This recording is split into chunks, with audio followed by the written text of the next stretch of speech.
Thank you very much. It's a pleasure to be here. I brought my wife, Susanna, here. That means you've got quality control in the house, which is very important.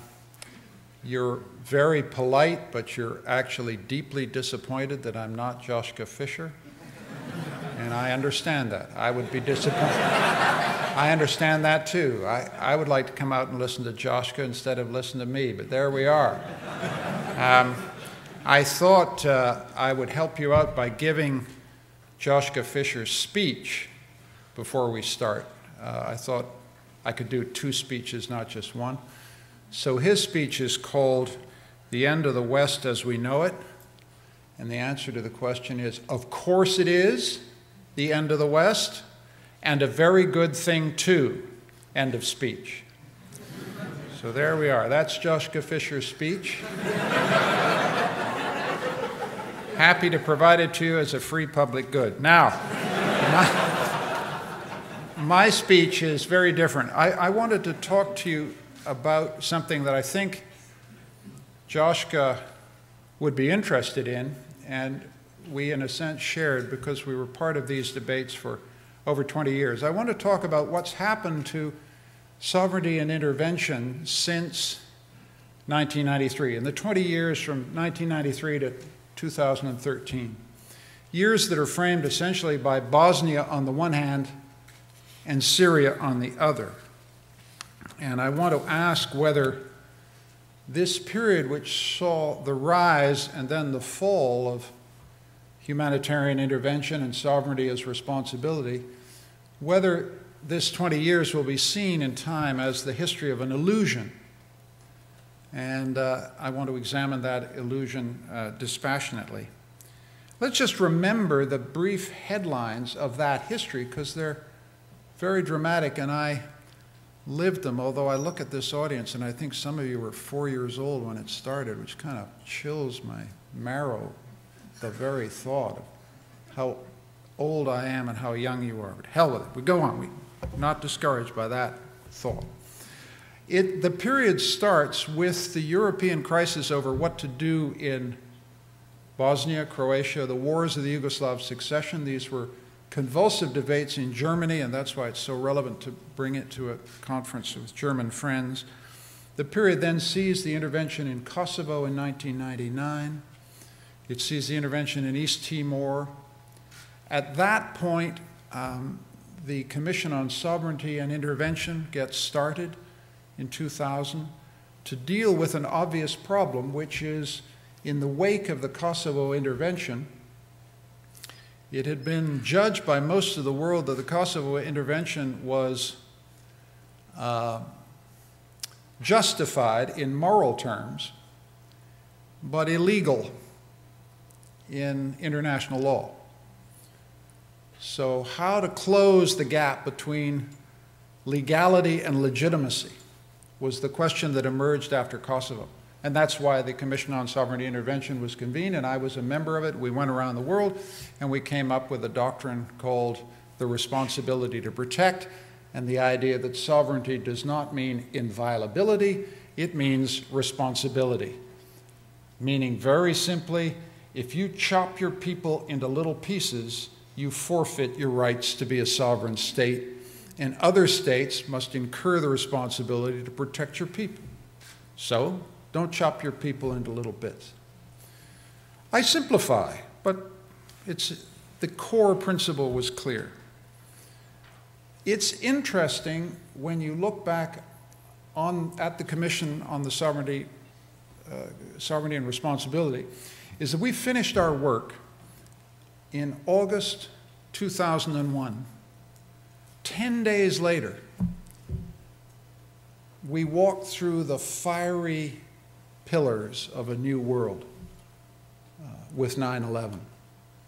And the security context, the global context, changed with violent suddenness. What had been at the center of the debate, when do you intervene in states to prevent them from massacring their citizens, now the world talked only and exclusively about how to deal with a mortal threat to the sovereignty of all of our states, namely transnational and global terrorism. I mention this simply because the strategic context in which we make decisions can change with violent and brutal suddenness.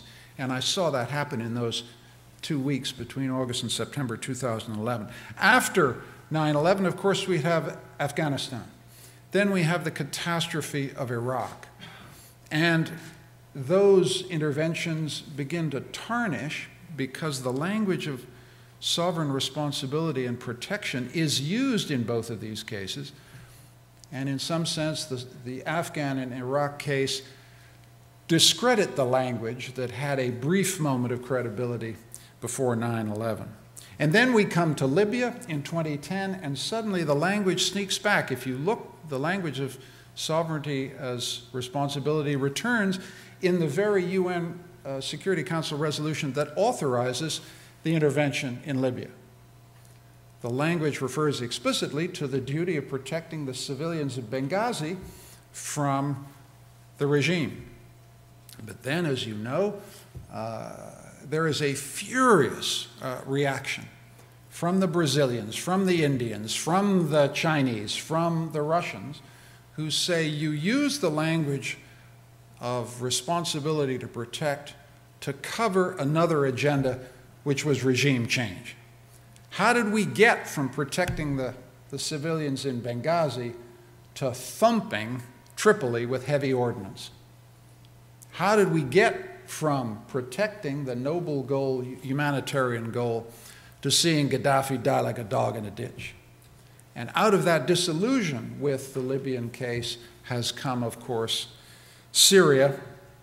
But interestingly, the intervention issue doesn't go away because it runs into ideological and legitimacy problems.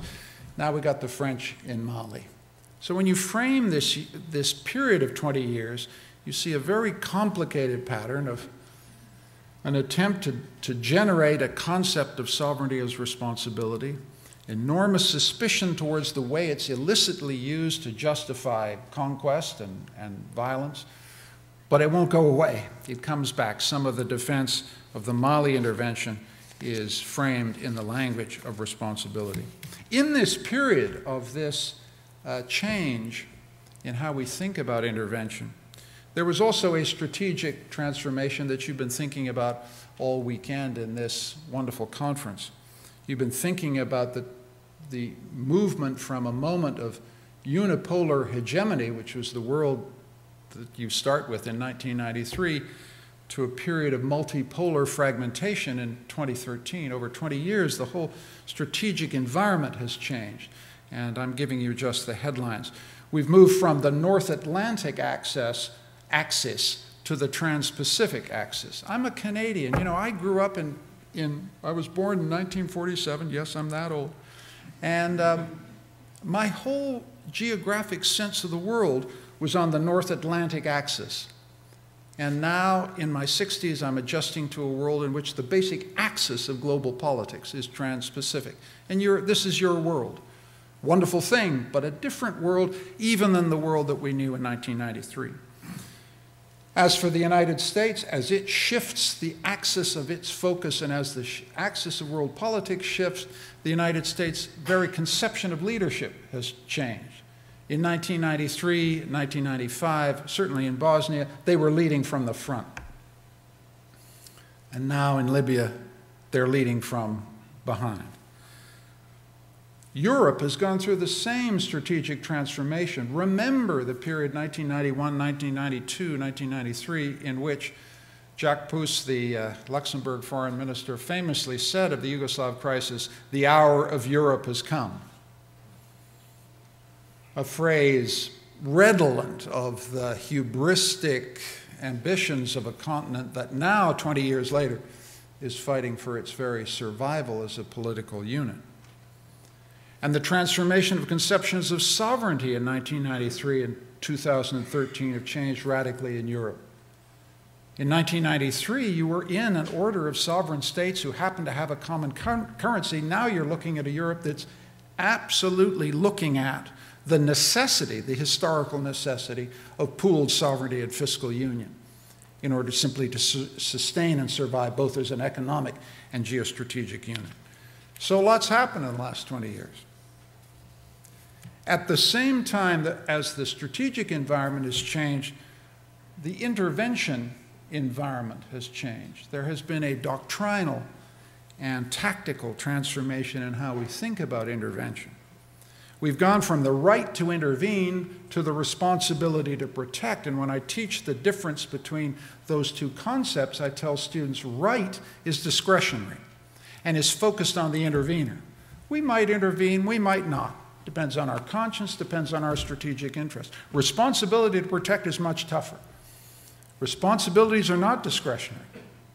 That's what we were trying to do in changing that language. Now we have a responsibility to protect populations in harm, and that responsibility is not discretionary or dependent on our rights. And we've moved, at least normatively, from a conception of sovereignty as inviolability to sovereignty as responsibility. But what's been very interesting to me is how stubbornly resistant the global conversation is on sovereignty as responsibility. Sovereignty as inviolability is by no means dead. And one of the things that I think is a characteristic of the 1990s, the early 1990s, that's vanished now, was the sense that we were moving into one world. One world normatively in which there would be a global consensus on what sovereignty means, a global consensus on the decisive importance of human rights as the basic evaluative criteria by which we evaluate whether people use their sovereignty well or ill. We're now in a pluralistic world, or we have returned to a pluralistic world with a jolt, to a sense that, as one wonderful theorist of sovereignty in the United States puts it, sovereignty is the right to be wrong about justice. Think about that. Great phrase, deep phrase. We live in a world in which the sovereignty of states means the right to be wrong about justice. And then our question is just how wrong can you afford to be, right? But that sense of moral pluralism and deep fundamental disagreement about the basic premises on which we argue these issues is much more a feature in 2013 than it was, in my view, in 1993. This has been accomplished, of course, by an increasing shift in the tactics of intervention. We have gone from boots on the ground to drones in the air. And we have gone from nation building to exit strategies. Very strong sense of reduce your risk, reduce your exposure. The intervention question is all about how you do a good deed at the minimum cost. And that, it seems to me, has changed how we think about intervention. Let me now talk a little bit about Syria, because Syria brings some of these issues and some of the changes in how we think about sovereignty and intervention into close focus. There is such futility about Syria, such a sense that nothing will work, that it is worth recalling that there's plenty of things that might work, actually, if you think about it. You could flow aid into the liberated areas, flow the refugees back into the liberated areas, create governance and the delivery of basic services in the liberated areas. You could start building, if the international community wanted to do it, a free Syria tomorrow morning, right? These contiguous areas have contact with Turkey. It's not rocket science to build the capacity of a free Syria in the liberated areas. It is possible to send a message to Assad that says, you fly, you die. The bombardment from the air of civilian populations is unacceptable in the 21st century. We're not going to bomb your airports, we're not going to do this and that, but I'm telling you, you put something in the air whose purpose is to bomb civilian populations, it's going down. It's doable. That's all I'm trying to tell you. It's doable. In other words, you could right the basic strategic balance by interdicting Syrian air power. You then send a political message to the rebels, get your damn act together and get it together fast. You have responsibilities to the people of Syria. Stop your damn squabbling. We've been trying that. You could send a message to Russia, which we've been trying to send for 18 months, but It's not inconceivable that it could be finally heard, help us shape a post-Assad Syria. Why back a losing regime when you can be present at the creation of a new one? For geostrategic reasons, that might make sense to the Russians. And the message to all the regional players from Turkey through Saudi is help us preserve Syria as a state, because the issue now is the very viability and preservation of Syria as a state. This talk does not pretend to give you a strategy for Syria. I'm making a simpler point. There's plenty we could do here. There's plenty, and the we means Europe, the United States, even Russia, the regional players. There's plenty that we could do. And then you ask, why bother? One of the things that's worth remembering about the history of intervention over 20 years is a simple point. Nobody's dying in Bosnia. Nobody's dying in Kosovo. It's worth reminding you of that simply because the bias of our understanding is so anti-interventionist, we actually forget that we did some good things in those difficult, painful interventions. It's worth remembering that. So one of the reasons you want to intervene is stop the dying. 60,000 people have died in Syria. It's awful. But there's no reason why it couldn't go to 125, 150, 200,000. The Lebanese civil war went on for 20 years, and it was a bloodbath. There's no reason why this thing could come to an end unless it's stopped by external force. So that would be a reason, pure humanitarian reason. Can't stand the bloodshed. We've done it in the past, we could do it again. And the message from intervention in the past in Bosnia and Kosovo was, how do you do it? You help one side to win. It's not pretty, but you help one side to win. And nobody's an angel out there. The good guys, bad guys antithesis won't get you anywhere. You have to make a judgment on the preponderant of probabilities of least worst side and help those guys to win. Nobody thinks the rebels are angels. And the problem is not that they're Islamists, believe me. The problem is the serial human rights violations that are now sweeping through this battle. So you have to make tough ethical choices about who's least worst here. But you could do it. And you could help one side to win, as we did in Bosnia, as we did essentially in Kosovo. And believe me, the guys we helped in Kosovo and Bosnia were not angels either. Why would you intervene? You'd intervene. Here's an unpopular cause. You'd intervene to protect guilty minorities. Yes, you'd intervene to protect the Alawites before they get massacred to the last man and woman, before they have to flee to their mountain redoubts. The moral logic of intervention is to protect guilty minorities from the revenge of the Sunni majority. Yeah, that's one reason you'd want to do it. You'd want to do it to give post-Assad Syria a destination towards a multi-confessional democracy. And that's a key aspect of Syria that has to be remembered. It's multi-confessional. Christian, Sunni, Shia, Alawite. What's at stake here is something presumably that we value. The preservation of complex multi-ethnic consociational orders in the modern world is intrinsically, normatively, something sounds like we ought to stand for. So why then has intervention not happened? If I've said it's not because you can't do something, and it's not because there isn't something morally at stake here that we can all resonate with, so why hasn't it happened? Some of the answers are obvious. We've got a UN Security Council that's absolutely deadlocked. Russia has decided under Putin that its role in the global order is to be the spoiler. It's a useful role, get a lot of attention, but it's very much like put two eyes in the finger of the United States. That's my foreign policy. Well, that's where we are. China is not so much a spoiler as a free rider on a global order that it is doing very little to shape. But it also has Tibet to think about.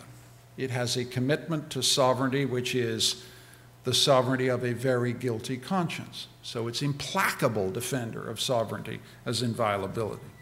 As for the United States, one of the things, again, here's where the moral complexity comes home.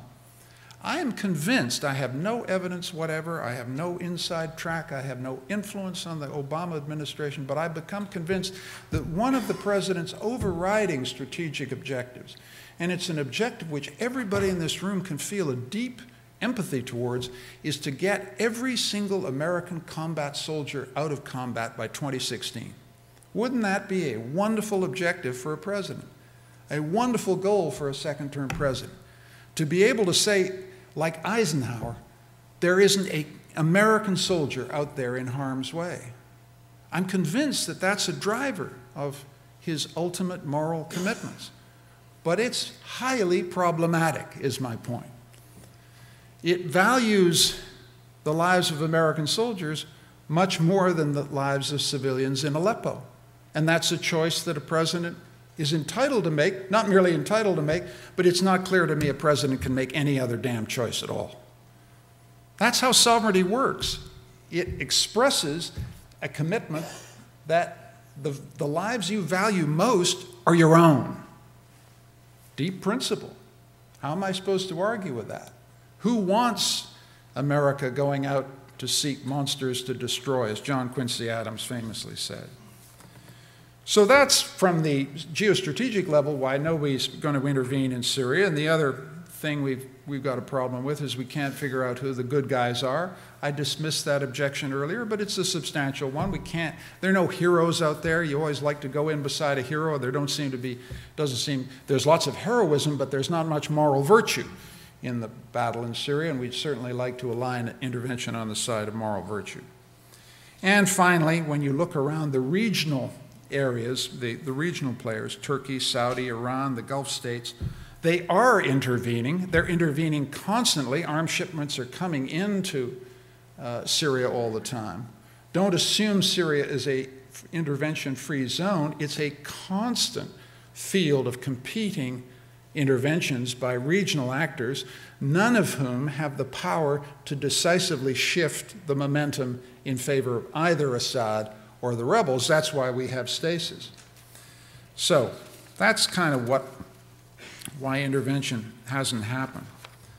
But one of the things I wanted to point to you, and I don't have easy answers for any of the questions I've raised, is are we learning the wrong lessons from 20 years of intervention? That's something I think about a lot at the moment. Are we learning the wrong lessons from this period of going Bosnia, Kosovo, East Timor, Afghanistan, Iraq, Libya, and Syria? I think we've inculcated right across the West a new strategy of risk aversion, which I think we ought to at least look at and think about, because that's making me think we're learning the wrong lessons. The first lesson is, Colin Powell's the pottery barn principle. The pottery barn principle holds: if you bought it, if you break it, you bought it. If you break it, you bought it. So the moral consequence of that is don't buy it. Don't buy it. Don't go in there. Because intervention requires you to take responsibility for the pottery barn. And lots of china gets broken when you intervene. So the conclusion we've drawn is the pottery barn principle: if you break it, you bought it. The second principle I think we've absorbed in international politics is not from Colin Powell, an American demotic speech, but from one of my favorite nursery rhyme writers, a writer of genius. I think his name is A.A. Milne. Some of you will know him. A.A. Milne had a wonderful principle called "cling to nurse for fear of something worse." And this has become a deep principle in international affairs. Cling to Assad for fear of something worse. Cling to the status quo for fear of something worse. Cling to what you know for fear of something worse. Risk aversion erected into a principle of prudence and wisdom in foreign policy. And what that translates into is never commit ground troops. Never, ever, ever put boots on the ground. Never go in anywhere, even in the air, unless you know how to get out. Exit strategies define entrance strategies in this scenario. If you have to intervene, use air power only, preferably drones, preferably non-manned aircraft. This is taking the moral privilege appropriately attached to your own to very, very great levels. And the question is whether that's morally coherent. Finally, avoid unilateralism at all costs. The blowback, quite understandable, out of the Bush unilateral period that gave us the catastrophe in Iraq and Afghanistan is avoid unilateralism at all costs, which then means you use very effectively the Security Council impasse as your alibi to do nothing at all, right? And we never thought that through. Everybody in this room, I would assume, since many of you are Germans, I'm a Canadian, we're Europeans, we're multilateralists in our veins. Well, here's an interesting thing. Multilateralism is not necessarily an unqualified good. There may be situations where your preference for multilateralism, your preference for Security Council approval, essentially amounts to an alibi to do nothing at all about anything, right? I'm not trying to sell you anything here, you understand. I don't know what the right thing to do in Syria. I just want to examine our alibis, our moral alibis here, so we're clear about what we're settling into here, because a lot of people are dying. The final point is, and this is supposed to be a principle of prudence in statesmanship, which is unintended consequence rule. And it's a great principle. You never know what you're going to get into when you intervene. The consequences can be tragic. They can be disastrous. But it's one thing to learn prudence, and it's another thing to conclude we will never do anything because we can't fully roll out all the consequences and anticipate what they're going to be. Don't allow perfection to be the enemy of the better. Don't allow the clear fact about human action that we can't foresee all consequences prevent us from doing anything at all. So what are the lessons here? Because I want to conclude, and I hope we have time for discussion. Despite the passage of American hegemony, and its passage is a matter of rejoicing, in my view. I like a multipolar world. I like a world in which Africa is rising, which Asian countries who were dirt poor in the 50s are now world powers. I like a world that is beyond the reach and beyond the history of empire. All that seems to me exciting, not foreboding. And the fact that the United States cannot have its way in the world seems to me to open us up to new possibilities. And your generation ought to welcome that as opposed to be frightened about it.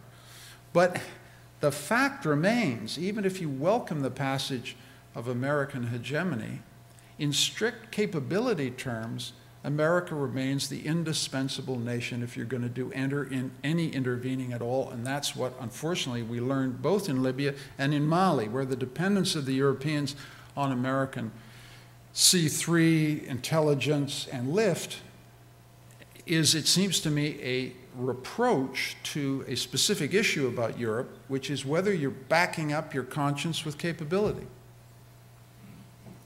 The moral stuff translates eventually into defense decisions.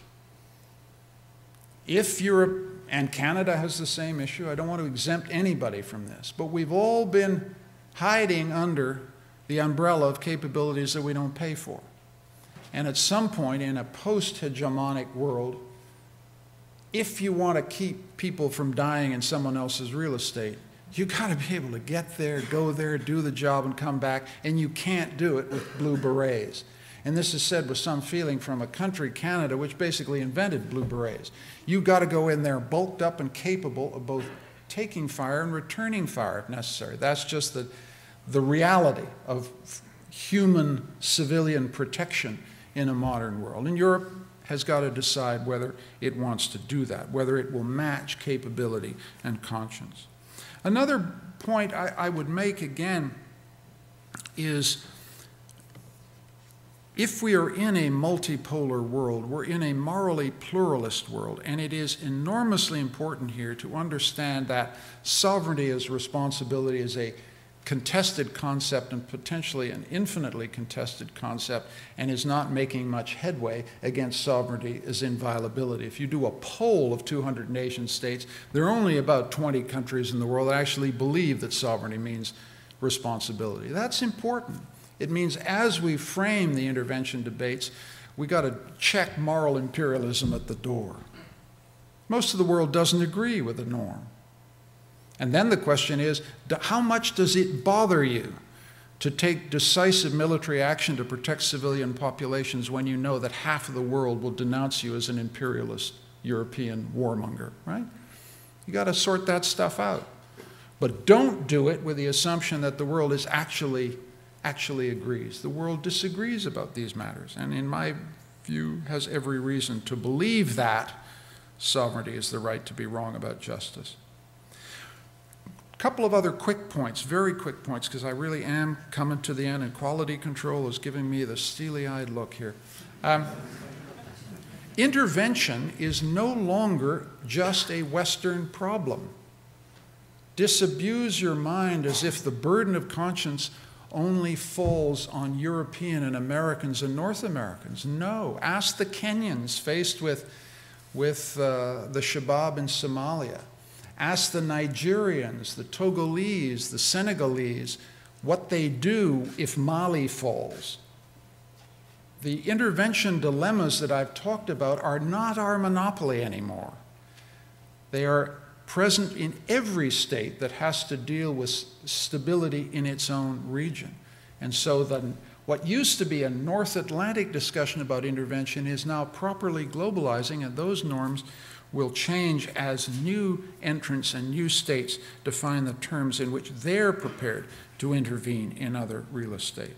Finally, and this really is the conclusion, on intervention, prudence should always rule, because tragedy is always possible. But that does not mean that we should convert our public policy into risk aversion at all times and places. Because to repeat, going back to where I started, nobody's dying in Bosnia. Thanks for listening.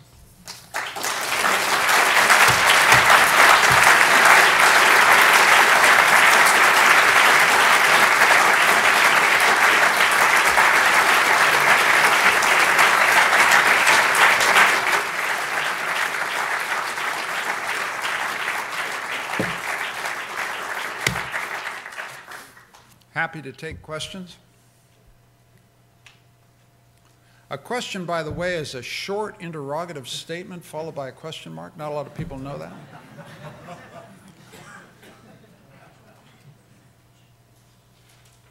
Hello, Christoph Meinrich in Columbia University. You described very well your role in the committee and the work towards that solution in your particular field. And similarly, yesterday we had, or today, we had economic struggles, social problems. I was wondering whether during your work you found whether there was something particular to the Western or European DNA or psyche or something like that that made you as a group differently or maybe even better equipped to deal with these questions than other parts of the world. God, what an interesting question. I've never been asked that question before. I don't know how to answer it, so as you do, I'm playing for time. The experience of doing the Responsibility to Protect Commission, it was a global commission that went around the world. The first thing you discovered when you went to India is they hate the idea of sovereignty or responsibility. Countries that have a history of imperial subjection, imperial occupation and rule, have a deep moral, not merely strategic investment in sovereignty as inviolability. Stay out of our real estate. You owned it for 300 years, get the hell out of here. And who the hell are you to tell us what our moral compass should be? That was in a sense, my exposure to what I'm calling the moral pluralism that properly underlines a modern international sovereign order. And one of the things that it's made me feel is to attach normative value to sovereignty itself as a protection of that right to be wrong about justice, that right to do it your own way, to be masters in your own house. And I don't think there was any, certainly not by the end, any superiority in the North American and European voices in the Commission. We struggled to find in sovereignty as responsibility a concept that would appeal across these normative barriers to countries that had a colonial and imperial experience of subjection. And as I say, I'm not sure we were successful. Yes, Josef Notman, and I'm a student at Suffolk University. And my question is, what is the fate of a moral imperative to protect in a world in which, in fact, more and more countries, whether via nuclear weapons with North Korea, via S-400 or S-300 SAM systems, whether by flanker variant fighters that can take down America's fleets with impunity, what is the fate of moral interventions when our only interventions can be in states that offer no reasonable military resistance? If you acquire sufficient weaponry, you are immune from US or European intervention. It's a very good point. It's one of the reasons why Iran is bent on acquiring a nuclear weapon. No question about it. Nuclear weapons capability secures you immunity from these kinds of coercive military interventions. And then the question becomes, what does that do to the moral status of interventions in places where you can intervene, which is, I think, where your question is going. And I've always taken the position, I mean, ethically, and I should hesitate to add for those who are philosophers and ethicists, I'm a historian, not a philosopher or an ethicist. I just got thrown into this stuff and I'm trying to sort it out for myself. But my sense is that the fact that you can't do it anywhere, or the fact that you can't do it everywhere, is not a convincing argument against doing it where you can. That is, there are lots of civilian populations that you can't protect because the regime that has them in their sway is so awful and so well armed, North Korea being the example, that you can't do anything about the fact, for example, that North Korea systematically starved its population in the 1990s, causing several million of them to lose their lives. But it doesn't mean you shouldn't try and prevent the use of famine as a weapon of population control in countries where you see it happen. And that may have been the case in Zimbabwe, for example. And I should also make it clear, lest you think I'm a foaming at the mouth warmonger, that any understanding of intervention and the use of military force in the modern world and in any world I can imagine must replicate the wisdom of the Catholic Church Fathers. Namely, it is always and in every case a last resort. And in addition,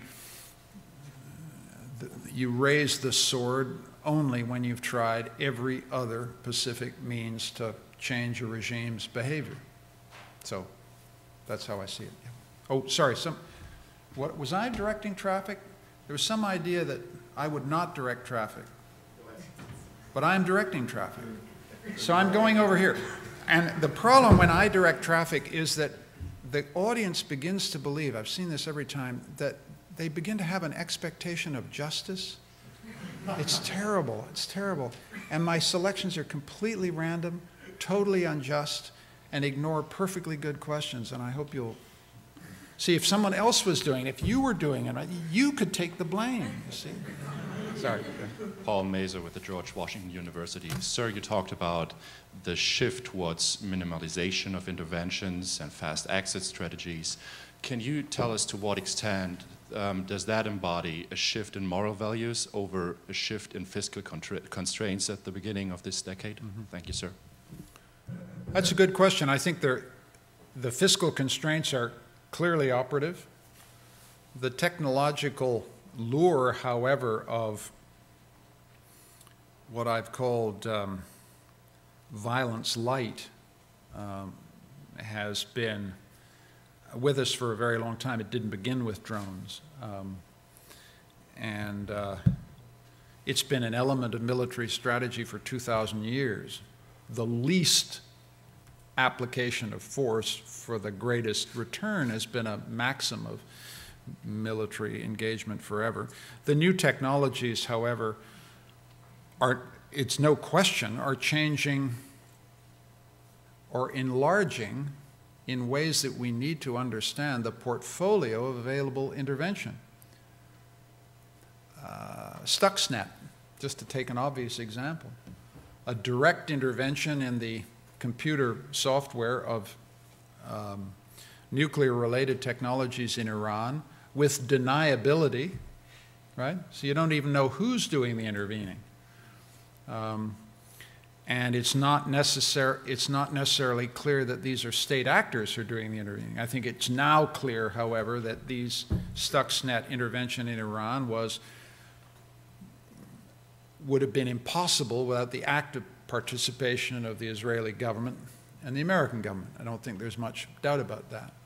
So we are walking our way into a new world of intervention in which the threshold of engagement for states, the cost for states of engaging, is going down in two dimensions. First, this stuff costs less, and second, you can give it deniability. You can conceal it. And that's a dangerous world to me. I don't want us to get nostalgic for a world in which intervention meant massed armies crossing into someone else's real estate, but at least you knew where the hell you were, you know? I don't know what to do here. We've had here's a principle of justice as arbitrary as everything else, but what about a woman asking a question? Hi, my name is Salma Stern. I'm a student at Columbia. My question is, what do you make of the argument that interventions actually prematurely end political processes? I'm alluding to the case of Bosnia, where the intervention that obviously everyone welcomed actually ended a political process prematurely, and there is now a completely dysfunctional state for which the West doesn't feel responsible anymore.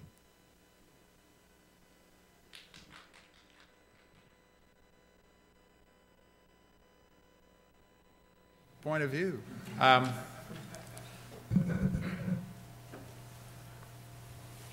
There has to be truth to that, and you have to be right in part.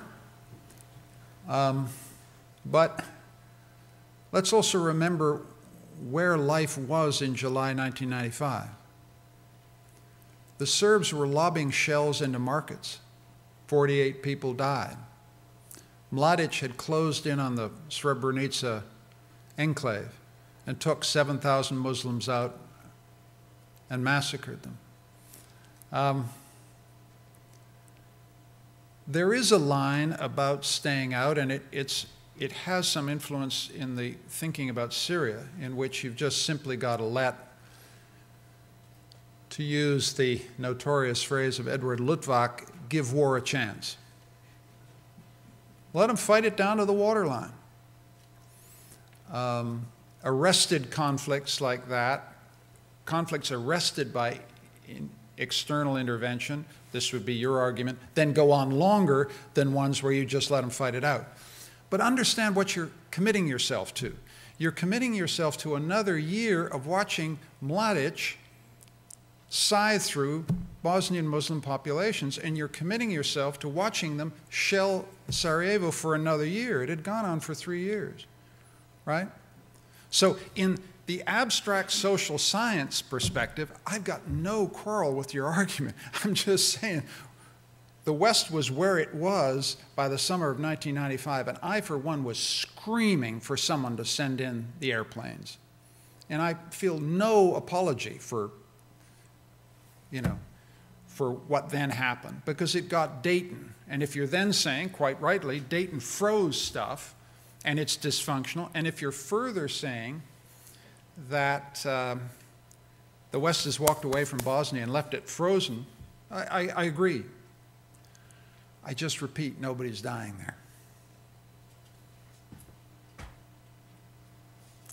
there. There? Hi,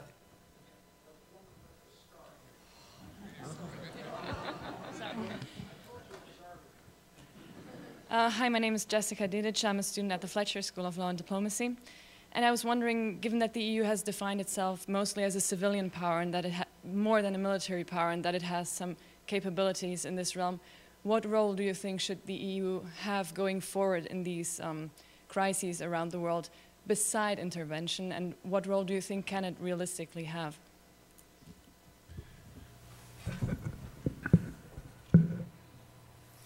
I think Europe can do lots. It's played an active role in relation to Iranian sanctions, for example. It's played an important role in global economic development. I strongly endorse the idea of Europe acquiring an authoritative diplomatic voice and an international diplomatic capability. So all of those seem to me very good things. But I have to say that, and this is the difficult part, I just think you have to always match capability with conscience. If you're in the human protection business, you could decide you're not in the human protection business. Europe could say, we're going to give that to other powers. But if you're in the human protection business, the problem is you have to be able to deter, repel, and repulse people who are bent on chopping people into small pieces. It's just the way it goes. My country, Canada, lived through this. We're a small country with very similar European values. We're multilateralists.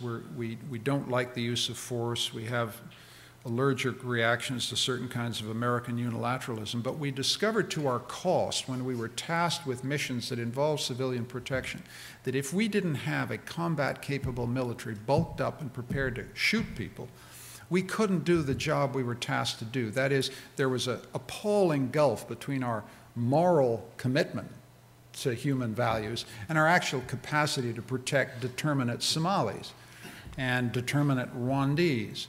And one of the things that entered into the iron of my soul, if you allow me to use slightly inflated rhetoric, was what happened to one of our generals, Romeo Dallaire, when he went to Rwanda. That's the classic locus classicus case of failing to match conscience and capability.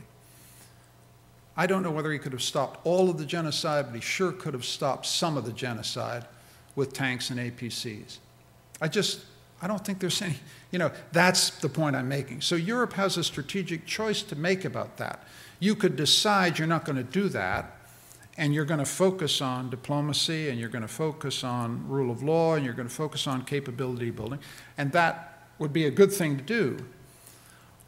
What Europe appears to be doing is running defense budgets at 1% or 1.5% of GDP, kind of basically below replacement rates, as a kind of echo of lost imperial grandeur, which makes it impossible for most European countries to engage in robust deployments. The French are doing it and are finding it a tough go in Mali, and needless to say, the French intervention in Franc-Afrique is morally ambiguous because of the enormous imperial legacy in the region. So motives are mixed and blah, blah, blah, but of course motives are mixed. The issue is whether you want the Islamists to take Bamako or not. That's the issue.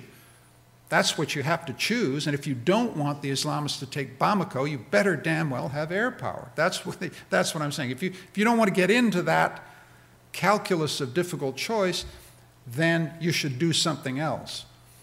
At the moment, Europe seems to me doing neither one nor the other. And you can't do Libya and get operational missions in the air, as Europe did during the intervention in Libya, and find that you're running out of ammunition and you haven't got the capabilities to do the mission properly. That, it seems to me, is a mistake. Now, as someone said 15 minutes ago, we're living in a world of austerity. And the defense budgets are the easiest things to cut. And heaven knows if I was in political office in Western European countries faced with difficult decisions, Who doesn't want to cut a weapons system in preference to cutting a hospital? I accept all that. Those are my moral preferences too. But just, you have to then live with the consequences, which is you can't help people beyond your borders when they're being chopped into bits. I'll take one more, and then I think I've exhausted your patience. Yeah, right there. Last question, so it better be good. Oh my God, I'm feeling the pressure now. Hi, I'm Nabiha Sakline, PhD student in physics at Harvard. And your speech was inspirational and got me thinking to what might happen in the future. And in particularly, I guess, because the world is going to be a much bigger place in terms of numbers, how do you instill a sense of moral obligation when you just have so many people? Who do you save? Well, it was a good question. I'm tempted to say, it was a good question, damn it. Excuse my language. And as you were talking, telling me that you were a PhD in physics, I had what men do have, you know, math terror. I thought, God, she does physics. Wow. I can't do physics. Anyway. I'm just playing for time here because the question's so hard. It's a wonderful question. It's what public policy schools do. It's why I teach. It's what I do for a living. But we reach very small numbers of people. Your generation is living in a world unimaginable to mine. That is the distance, the moral distance between those in safety and those in danger is literally the click of you're pressing your thumb onto the page of an iPad. Assad didn't understand that if you bombard civilian populations, there will be YouTube footage within 3 hours. And so we live in a very difficult moral world in which there's no distance whatever between safety and danger, between security, liberal democracy, wealth, prosperity, and utter mortal terror, right? That's the distinctive condition of the modern world. And it's across borders, so it's not actually your business. It's business created by a sense of obligation to another human being who's a stranger. But I do believe in my lifetime that the bonds between these strangers, zones of safety, zones of danger, have got stronger and less illusioned and more realistic and more aware of the contradictory moral principles that we have to reconcile when we show solidarity across borders. That is to say, our good faith cannot be taken for granted. We cannot assume that they want what we want once we got them out of danger. We live in a morally pluralist world, and if we respect them, as we say we do, they're going to make choices once we get them to safety that we may not like. All these things we've had to think about much more. But I'm convinced that that frontier between the zones of safety, the zones of danger, the zones of privilege, and the zones of horror has got closer in my lifetime. And in your lifetime, that's why it matters so much to me to teach your generation. It will get a lot closer. Thanks for listening.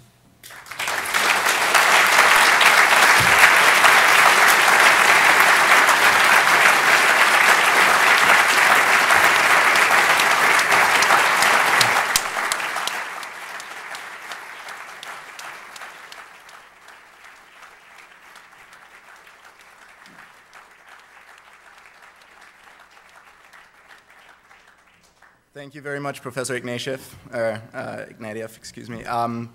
For three things, thank you for giving a speech that I think Joschka Fischer would have approved of very much, since he argued in a very similar vein at the Green Party convention when he advocated for the Kosovo intervention. Thank you for providing a perspective on this question that is sadly often missing in German debates. Certainly, I think we should have you in Germany give this speech at some point. And thank you very much for also sharing your thoughts on an issue that at the end of the day might matter more to the moral integrity and to the West as a whole than questions about how we can raise our GDP by 0.5 percentage point more. Thank you very much for that. As a small token of our appreciation, we've gotten you two things. Since you came to sort of save the day, we got you a little fire truck.